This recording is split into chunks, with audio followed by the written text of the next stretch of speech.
नमस्कार मित्रों, आप सभी लोगों का संसार मानस पर बहुत बहुत स्वागत है। जो लोग इस चैनल पर पहली बार आए हैं, इसे सब्सक्राइब करके हमारा सपोर्ट ज़रूर करें। इस चैनल पर आप सभी लोगों को धार्मिक व्रत और त्योहारों की वीडियोस मिलती रहती हैं। आज का वीडियो प्रदोष व्रत की कथा के ऊपर है, तो चलिए श्रवण करते हैं हम आज की कथा। प्राचीन काल में एक गरीब ब्राह्मणी अपने पति के मर जाने पर विधवा होकर इधर उधर भीख मांगकर अपना निर्वाह करने लगी। उसके एक पुत्र भी था, जिसको वह सवेरे अपने साथ लेकर घर से निकल जाती और सूर्य डूबने तक घर वापस आती। एक दिन उसकी भेंट विदर्भ देश के राजकुमार से हुई, जो अपने पिता के मृत्यु के कारण मारा मारा फिर रहा था।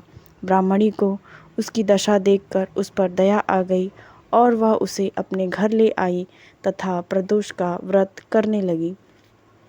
एक दिन वह ब्राह्मणी दोनों बालकों को लेकर शांडिल्य ऋषि के आश्रम में गई और उनसे भगवान शंकर के पूजन की विधि जानकर लौट आई और यथावत प्रदोष का व्रत करने लगी।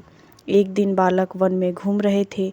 वहां उन्होंने गंधर्व कन्याओं को क्रीड़ा करते देखा। ब्राह्मण कुमार तो घर लौट आया, किंतु राजकुमार एक गंधर्व कन्या से बातें करने लगा।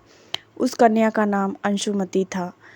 उस दिन राजकुमार घर देरी से लौटा। दूसरे दिन राजकुमार फिर उसी जगह पहुंचा जहां अंशुमति अपने माता पिता के साथ बैठी बातें कर रही थी। राजकुमार को देखकर अंशुमति के पिता ने कहा कि तुम विदर्भ नगर के राजकुमार हो और तुम्हारा नाम धर्मगुप्त है। भगवान शंकर की आज्ञा से ही हम अपनी कन्या अंशुमति का विवाह तुम्हारे साथ करेंगे। राजकुमार ने स्वीकृति दे दी और उसका विवाह अंशुमति के साथ हो गया। बाद में राजकुमार ने गंधर्वराज विद्रविक की विशाल सेना लेकर विदर्भ पर चढ़ाई कर दी।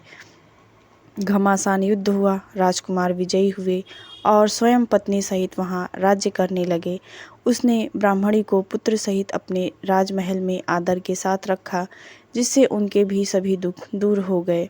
एक दिन अंशुमति ने राजकुमार से पूछा कि यह सब उन्हें किस प्रकार प्राप्त हुआ, क्योंकि जो कुछ भी उन्हें प्राप्त हुआ है वह तो असाधारण है और बिना किसी की कृपा के ये सब प्राप्त करना बहुत ही दुर्लभ है। तब राजकुमार ने कहा कि मैं तुम्हें एक रहस्य की बात बताता हूँ। तुमने ठीक ही समझा। जो कुछ मुझे अपने जीवन में प्राप्त हुआ है वह किसी को ऐसे ही प्राप्त नहीं हो सकता। मैंने भगवान भोलेनाथ के प्रदोष व्रत का व्रत किया था और यह जो कुछ मुझे प्राप्त हुआ है वह प्रदोष व्रत के पुण्य का ही फल है। उसी दिन से, उसी क्षण से प्रदोष व्रत का महत्व बढ़ गया और जन्म जन्मांतर तक जिसने भी इस व्रत को किया, भगवान भोलेनाथ का आशीर्वाद उसे प्राप्त होता गया। जो प्रदोष व्रत जिस दिन पड़ता है वह उसी प्रदोष व्रत के नाम से जाना जाता है। वैसे तो कृष्ण पक्ष का जो शनि प्रदेश व्रत होता है वह विशेष पुण्यदायी फलदायी होता है। शंकर भगवान का दिन सोमवार होने के कारण इस दिन पड़ने वाला प्रदोष सोम प्रदोष व्रत बहुत ही महत्वपूर्ण और अच्छा माना जाता है। सावन मास का प्रत्येक सोम प्रदोष विशेष महत्वपूर्ण माना जाता है और इस दिन जो व्रती हैं वो भगवान आशुतोष को प्रसन्न करने के लिए उनकी विधि विधान से पूजा कर